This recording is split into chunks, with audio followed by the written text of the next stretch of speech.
Hello दोस्तों, मैं वीर प्रजापति स्वागत करता हूं एक बार फिर से आप सभी का PCM live learning YouTube channel पर।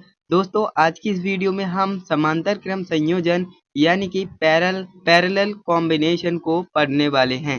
जी हां दोस्तों, आप जानते हैं इससे पहले मैंने आपको सीरीज कॉम्बिनेशन यानी कि श्रेणी क्रम संयोजन बता दिया है। आज की इस वीडियो में मैं आपको बताऊंगा समांतर क्रम संयोजन क्या होता है, किसे कहते हैं। दोस्तों, यहाँ पर मैंने डेफिनेशन लिख रखी है, यहाँ से मैं आपको समझाने की कोशिश करता हूँ। यहाँ पर मैंने लिखा है समांतर क्रम संयोजन में प्रतिरोधों को इस प्रकार जोड़ा जाता है कि प्रत्येक प्रतिरोध का पहला सिरा एक बिंदु पर तथा दूसरा सिरा दूसरे बिंदु पर होता है। तो इस प्रकार के संयोजन को हम क्या कहते हैं? श्रेणी क्रम संयोजन कहते हैं। आई होप आपको ये डेफिनेशन से कुछ पल्ले पड़ा होगा। अगर नहीं पड़ा है तो मैं आपको समझा देता हूँ। दोस्तों, यहाँ पर हमसे बोल रहे हैं समांतर क्रम संयोजन में प्रतिरोधों को इस प्रकार जोड़ा जाता है कि उनका पहला सिरा एक बिंदु पर तथा दूसरा सिरा एक बिंदु पर जुड़ा होता है। चलो आपको एक डायग्राम के थ्रू समझाने की कोशिश करता हूं ताकि आपको बेस्ट समझ में आए। तो आप देख सकते हैं मैंने यहाँ पर 3 प्रतिरोध ले लिए हैं जिन्हें हम इंग्लिश में रेजिस्टेंस कहते हैं। तो यहाँ पर ये फर्स्ट रेजिस्टेंस हो जाएगी, ये सेकंड रेजिस्टेंस हो जाएगी और ये थर्ड रेजिस्टेंस हो जाएगी। तो दोस्तों, यहाँ पर मैंने 3 रेजिस्टेंस लिए, आप चाहें तो ज्यादा भी ले सकते हैं। और मैंने इन्हें ऊपर नीचे क्यों लिखा है इसका भी रीजन है, अभी आपको बताऊंगा। तो दोस्तों, यहाँ पर सबसे पहले आप डेफिनेशन को समझने की कोशिश कीजिए।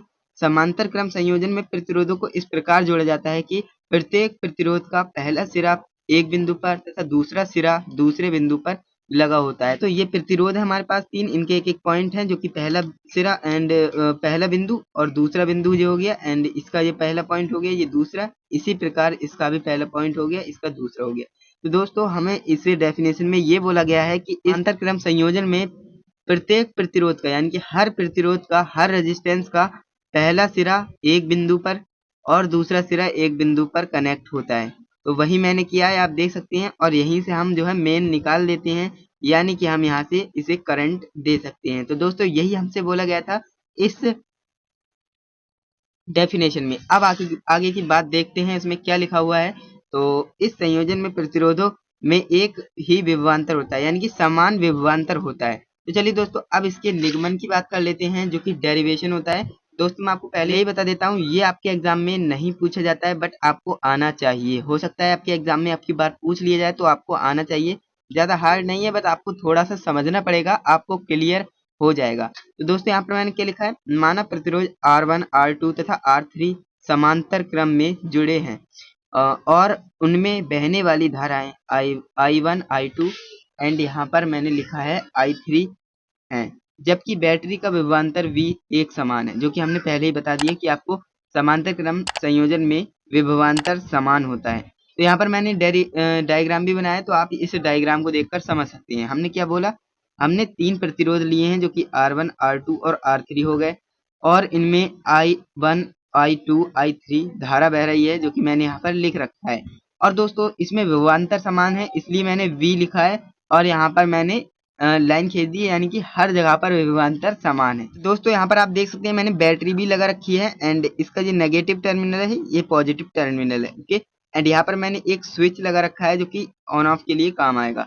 एंड यहाँ पर आप देख सकते हैं, आप जानते ही हैं कि पॉजिटिव से निगेटिव की तरफ हमारी जो है करंट फ्लो करता है, इसलिए मैंने ये एरो टाइप के बनाए हैं आपको समझाने के लिए। अगर आपके एग्जाम में पूछा जाए तो आप इस फिगर को भी बनाइएगा ताकि आपको फुल मार्क्स मिल सके, है ना।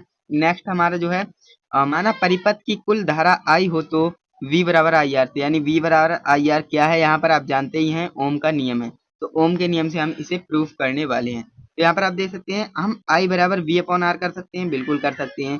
I यहाँ पर बटे में गुणे में है, तो गुणे में जब R है तो R यहाँ पर बटे में आ जाएगा जब पक्षांतर करेंगे तो। ओके, एंड यहाँ पर आप देख सकते हैं तो I बराबर हमारे पास क्या क्या दे रखा है, I1 plus I2 plus I3 दे रखा है, एंड V बराबर आई आर हम लगाएंगे तो I का मान क्या होगा, V अपॉन आर होगा, तो V अपॉन आर, इस I का मान V अपॉन आर, इस I का भी मान V अपॉन आर। बट यहाँ पर हमारा 1 है तो 1 लगा देंगे, 2 है तो 2 लगाया, 3 है तो 3, यानी हमारा ये इतना बन चुका है। अब हम क्या करेंगे, इसमें से हम V कॉमन ले सकते हैं। V आप देख सकते हैं V यहाँ पर सब में दिख रहा है, तो यहाँ से हम कॉमन ले सकते हैं। तो वही किया है हमने, यहाँ पर V कॉमन ली है एंड V से V कट आउट कर दिया है। आप जानते ही हैं यहाँ पर ये गुणे में है तो यहाँ पर जाएगी तो भाग में होगी, तो यहाँ पर कट आउट हो जाएगी। तो इसके लिए हमारा जो फार्मूला बनता है वो बनता है यहाँ पर 1 upon R is equal to 1 upon R1 plus 1 upon R2 plus 1 upon R3 हो जाता है। तो दोस्तों यही जो है फार्मूला होता है किसका, समांतर क्रम संयोजन का।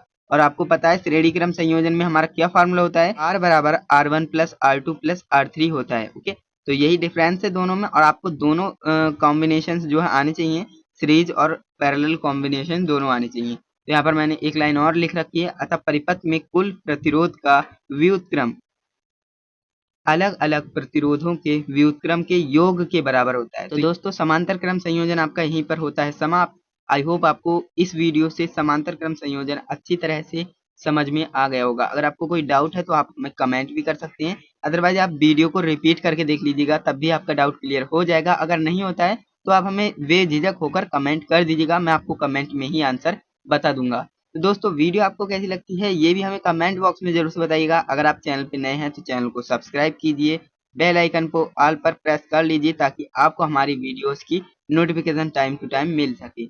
वीडियो को लाइक जरूर से कर देना, और हम मिलते हैं नए वीडियो में नए टॉपिक के साथ। तब तक के लिए जय हिंद, वंदे मातरम।